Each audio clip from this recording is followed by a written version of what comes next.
Mumayning turmudan qaytishi. İkinci qism. Nuhi hamamu. Nəhayət şəfqətlik və mehriban Allah'ın ismi bilan başlayman. Assalamu alaykum və rahmetullahi və barakatuhu. Tuvanda İslam çakarları grubu tayyorlagan hicret tarixlaridan Mumayning turmudan qaytishi nomli asarni anglitishni boshlaymiz. كيف السكوت وهذه الأرض تجتاح Mumayning turmudan qaytishi. İkinci qism.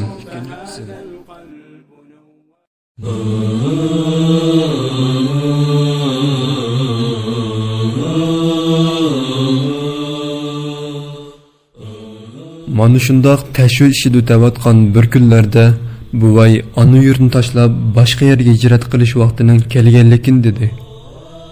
Biz bir oila kishilari uylarimizni tashlab, mol chorvalarini setib, barliq tayyorliqlarimizni qilib, oldi bilan Urumchiga, ondan Xitoyning ichkari o'lkasiga mandiq. Ammo kaynimizda qilib qolgani bo'lsa, to'pichan uchib turadigan sahroyimning yo'llari, sahrodagi tamlari loy bilan silingan eski uyimiz. Namurat bo'lsa-mu, barcha mehrini beralaydigan qadinas qo'shnilar. Har qancha yiroq bo'lsa-mu, tashlashmaydigan tuqqanlar. Kichikimizdan bir-birimizning ayblarini bilsak-mu, qilchi bir-birimizni to'n ko'rmaydigan do'stlar. Haftada bir qitim ajoyib qiziydigan, hatto dunyodagi hamma narsani topqil bo'ladigan yezi bozorlarimiz edi. Biz yo'l mangancha kindiq qinimiz to'kilgan ana tuproqdan yiroqlashib o'tdik. Shu topda har bekat kelib, u bekatdan boshqa yerga qarab qo'zg'alganda qalbimni hasrat, seg'inish nidolari siqib Men Allah burun bir putum görgü sangildigan qirimima edim. Bu safarda buvayga va ballarimga yuk bo'lishdan boshqa hech qancha yordam qila olmaydim. Biz mashina va poyezd bilan necha kun yo'l yurib Xitoydagi cho'ng bir shaharga kelib to'xtadik. Va bu shaharda bir mezgil yo'l saqladik. Men hayotim bo'yicha buncha uzun safar qilibmi boqmagan va mahallamdan buncha uzun ayrilibmi boqmagan edim.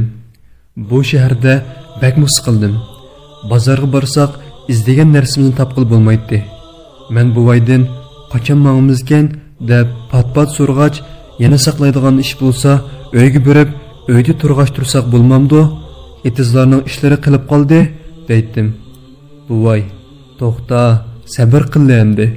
Yaqinda mangslari deydi, deb meni bezlab qo'yatdi. Biz bu nijis Xitoyning yurtida taxminan 1 yildan ko'proq yo'l saqladik. Bu jarayonda hali bu shaharga, hali u shaharga o'tkilib turatdik. Iqtisodimizni shuncha qisib chiqim qilsaqmi, uydan ilib kelgan pullar barg'ancha azlavatdi. Bu kunlarda bolalarim bakmi qiynaldi. Keyin bir kishi kelibdi. Kelar hafta mangslari dedi. Rost degandek bir hafta o'tgandan keyin bir kuni kechasi kichik bir minibus mashina bilan chegara tarafga qarab mandiq.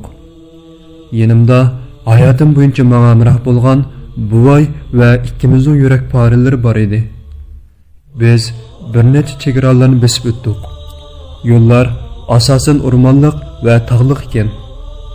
Azroq piyoda yo'l mansam asrab bo'lolmaydim. Men qarab, bechora buvay mehrli ko'zlari bilan tasalli beradi. Yo'l bo'yi kelimdan hech narsa o'tmaydi. Shundoq yo'l mengib 2 kecha o'tdi. 3-kuni biz Vyetnam deydigan bir davlatga keldik.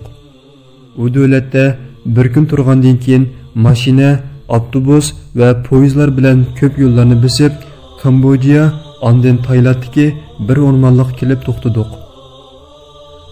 Bu yer Malayziyaga o'tadigan chegara ekan. Mumay so'zlab bu yer kelganda oramizdagi yoshli kichikroq bir bola, "Muma, men toza tushunolmadim. Asta-asta so'zlang, ya'ni vatanni qayta yaxshiroq deb bersangiz bo'lamdi?" dedi. Mumay, "Ha, degina o'g'lim, nimani tushunmading? Nimalarni bilgung bor? Sen so'rag'in, men bilganimni sana deb beray" dedi. Mumay, "Bo'pti. Aldığımızda Ramazan kelyapti. Yosh vaqtlarimdagi Ramazan oldi keyindagi sharoitlarni so'zlab beray deb so'zlarini o'tmishga yutkidi.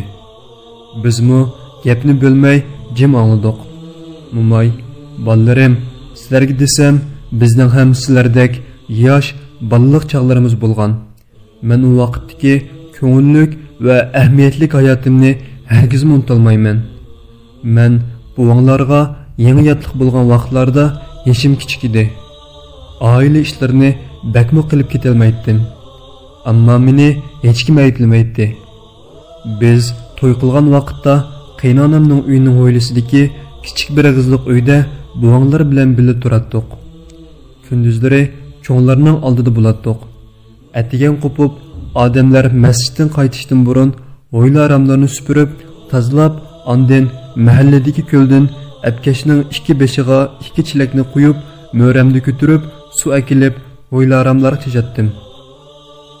Ondan boshqa qo'shnilarning kelini yoki qizlari yoki qo'shni ayollar bilan etizliqi birib, qo'y qili yeydigan o't-cho'p akilatdik.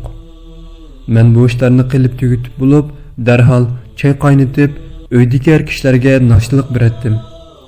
U vaqtda bizning bir sig'in kalimiz bor edi. Uni sig'ib, qaymoq bilan zag'irchilab yeydik. Ataganda kalini uzum sag'atdim. Ondan kalini bir zag'ir berib, mahalladagi pandichiga qetib qo'yatdim. Yoz kunlari ya g'ur silib umoch yoki bedi silib qo'noq o'rnida siqmoq etatdim. Erlar noshtasini qilib bo'lib, qildigan ishga ketadi. Mo'maydan so'raldi. "Mo'ma, siz yolg'iz bunchini qanday qilib bo'ladingiz va erlar qayerga boradi?" Mo'may, "Albatta men yolg'iz qilmaydim. Qaynonam yoshda cho'ng edi. Ba'zida kalini sig'ishib beradi. Bu uyda men cho'ng kelin edim.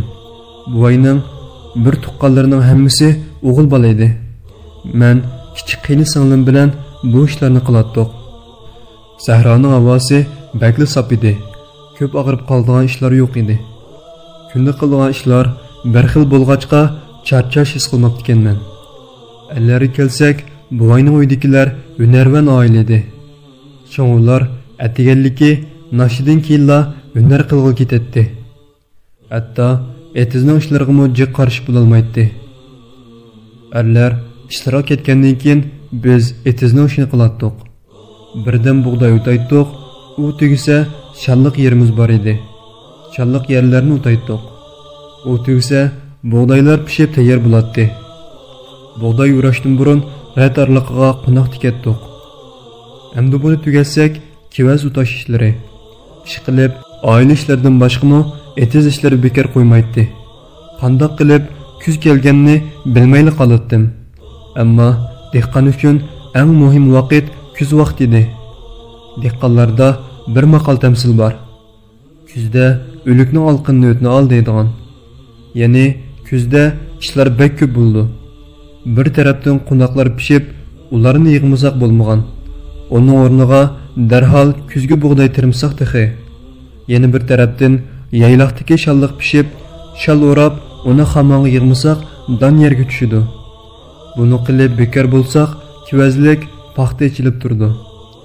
Bog'lari bor odamlarning o'zim tallari ish qilib dehqon kuz vaqtida ajoyib ishlaydi. Lekin men sizlarga deb bergan 3-jafoliq ishlarni unutildiradigan bir narsa bor. U yil bo'yi tortgan jafoni unutildirdi, dedi. Mo'maydan so'raldi. "Nima u?" deb biringa, "Ballalarim, biz yil bo'yi ishlab olgan mol usul, ya'ni qazinoq bug'doy bilan, tag'or, shal bilan, o'gza, o't-cho'p bilan, uyning oldikayni qo'noq shoxlar bilan to'shib, hamma yer mana amgiking deb tursa, yanchuqda taraqshib turadigan paxta sotgan pullar bizni xo'sh qiladi. Bu qitimliq anglitishimiz mana mushu yerda oxirlashdi. Keyingi anglitishimizni ko'rishguncha Allohga omonat. Assalomu alaykum va rahmatullohi va barakatuh.